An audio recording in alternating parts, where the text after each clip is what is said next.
the holiday inflatable video we got kind of roped into. I didn't even know what I was signing up for. They're like, "Do you want to be part of the Christmas video?" I was like, "Yeah, sure." And then they sent the link to the one we were replicating. I was like, "Oh no, what did I do?"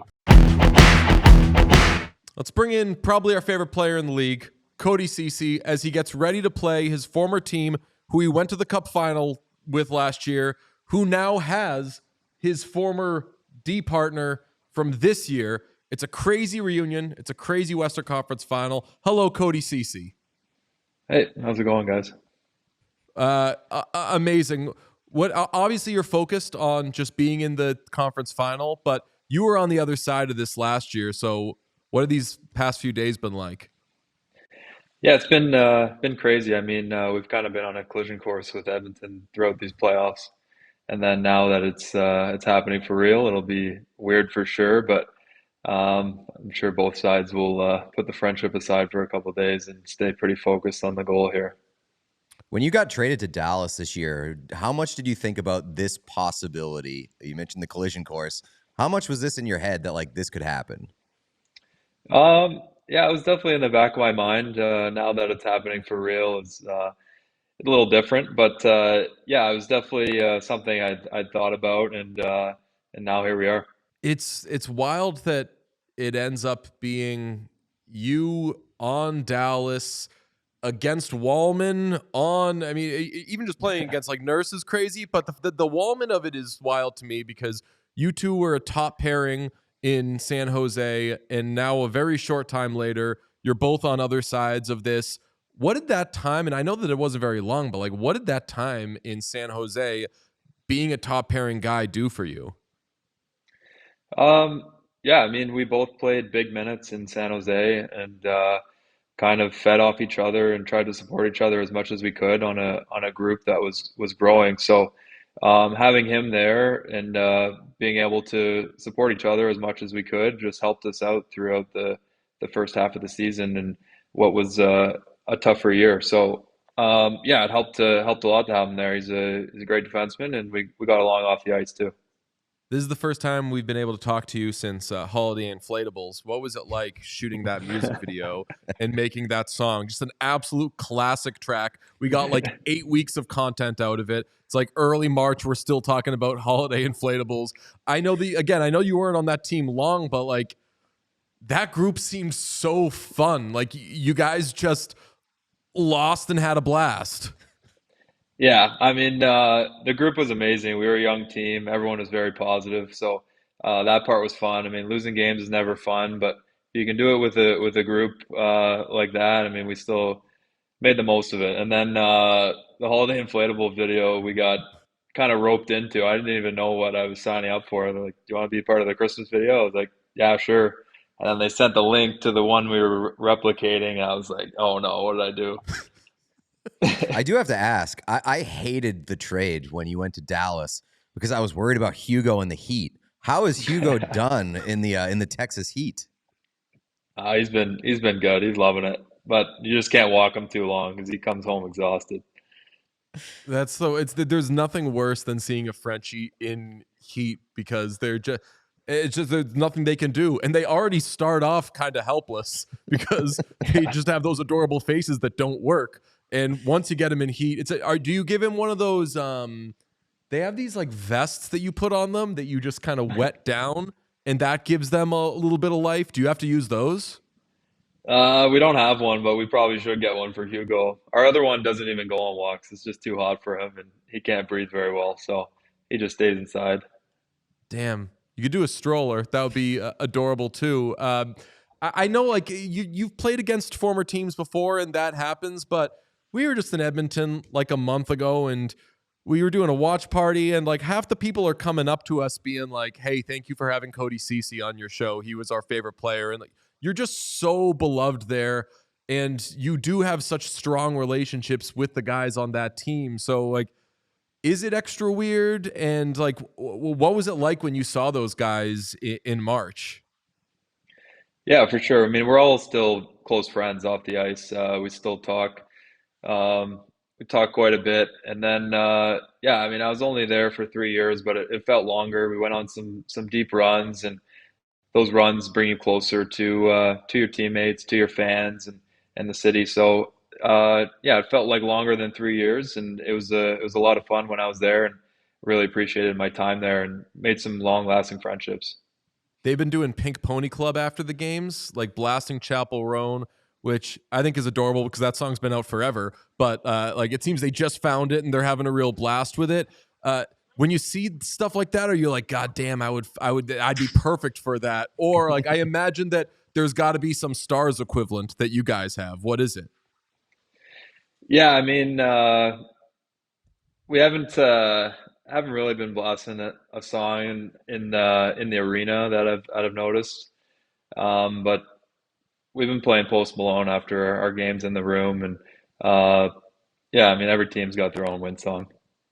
What's been like your experience in Dallas so far, just in terms of the whirlwind of it all? Because like things have changed even since you've been there. I mean, the Rantanen trade was a big shock, and then down the stretch, like there was a lot of losing from that group, and there were a lot of doubters heading into the playoffs as to how long you guys would last. And it seems like you've only gotten stronger as this playoff run's gone on. So like, what's been kind of your experience with it all? Yeah, I mean, bringing in Rantanen was a big deal, and sometimes I can send little shockwaves through your team, and I think we experienced that a little bit going down the stretch. But he's settled in nicely now for us in playoffs, and he's shown why he's a superstar in this league. And then having Miro come back now just adds that much more depth to our team. We missed him going down the stretch. I think that was part of the reason they brought me in is to help out those minutes while Miro was down. But just being able to add a piece like that in the playoffs helps a lot. I talked about how much you were playing in San Jose. Like, how do you feel about your game overall this season? Because you talked about the lack of depth there. Late in the season, we were like, could you imagine if they did not trade for Cody Ceci? Like that ends up like this guy is now so valuable to them. So how do you feel about how you've been playing, even though, as Pete noted before we got on here, you didn't score in Game 7 against the Avalanche? We don't know what that's all about. Yeah, no, I've enjoyed playing here so far. I mean, it's a good veteran group, well coached. Everything's pretty black and white as far as our systems go, which is nice to play in and come into. And then getting partnered up with a guy like Lindell is also very helpful. I mean, he's such a smart player and very efficient out there, and he's got me up to speed pretty quickly. Rantanen's going and Hintz is going, and like the depth hasn't totally shown through yet for your group. Like obviously you're in the Western Conference Final for a reason, and the team has looked really good throughout the playoffs. When we say that team has another gear to get to, do you agree with that, or do you think like, hey, we're humming right now? Um, yeah, I mean, we have a lot of depth, and it takes everybody in playoffs. I know it's kind of cliche to say that, but it's true. I mean, it could be a different guy scoring the big goal every single night, and everyone just has to show up and bring something to the table. It's not always scoring, and it's not always recognized, but it does take the whole group to buy in. If it's something defensive that maybe an offensive guy is doing, it's not really recognized by the public, but in our room, it's recognized. So we're just trying to focus on winning games, and it's not about who's scoring what goals. I mean, you have like we mentioned, you've been on the other side here of this matchup. Do you feel like you bring anything to like the Stars in terms of like being able to prepare for the Oilers in particular?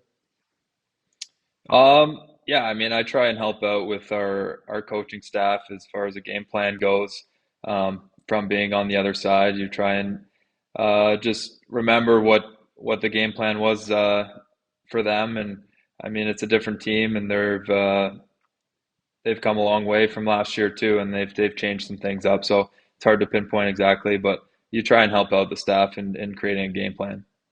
Who would you rather play against if Leon and Connor are split up? Or would you just like be like, guys, put them together, I'll play against them, and everybody else just try to do your best? Yeah, I mean, you got to pick your poison with those two. They're both unbelievable players, and can hurt you in many ways. So you just got to try and contain them the best you can, not let them go off. Last thing I'll ask is obviously you've had so much going on in this past year, but you're also a free agent at the end of the year. You're back in the Western Conference Final. Like, you're just so used to playing in huge games. What do you want at the end of this? Like, have you gotten such a taste of winning and getting close to winning the cup that you're like, this summer I'm going to care about trying to get to a cup? Or, I learned in San Jose that I can be this for a team or whatever. Like, do you have any sort of idea as to what you want when you're looking for your next team, if there is a next one? Yeah, I mean they've both been completely different experiences for me. Starting the year in San Jose, just having a young, fun group that's learning a lot about playing in the NHL and learning a lot about how to win in this league, and then ending up back on a team that is close to winning and has been close to winning the last few years is great. I mean, landing here was a privilege for me to get to play in the playoffs again and be on a team that has a real shot at this. So uh, it's hard to say what'll happen with me at the end of this year. I mean, obviously you want to end up on a team that is going for it every single year, but sometimes that's just not what happens with the business side of things, and you have to be open to other opportunities and whatever that may be. If it is a team like San Jose where you're building and you still just got to enjoy it and bring your experience to that young group, or if you're on a team that's going for it again, then you got to gear up and get ready and get in the playoffs, and then from there, just try and make your way through the series. It's Mr. Game 7. Did you when you went into Game 7 against the Avalanche and everyone's doing the Pete DeBoer stat? Everyone loves the Pete DeBoer stat of how he does in Game 7. Was there any part of you that was like waiting for them to complete the sentence and say like, and they have Cody Ceci? Or like, do your teammates know that? That was great. They were focusing more on him, so I didn't have any pressure to score a big goal or anything. It was great. What do you Classic think, Cody Ceci. What do you think? Which return is bigger for Dallas? Is it Miro Heiskanen or is it the glass banger who's like fresh out of jail? I saw something today that he was going to be at the next game, so I'm excited to see that. I've never really paid attention to him in the past, so I'm excited to see him. Just letting criminals into the place. It's real. I don't know. Like they're playing Pantera before the games and everything. There's kind of like a rough around the edges mentality that Dallas likes to take on. So I suppose it all fits. Cody, you're the best. We love you. Obviously, you've got so much going on. So thank you so much for joining us. Yeah, no problem. We all silly like the mayor.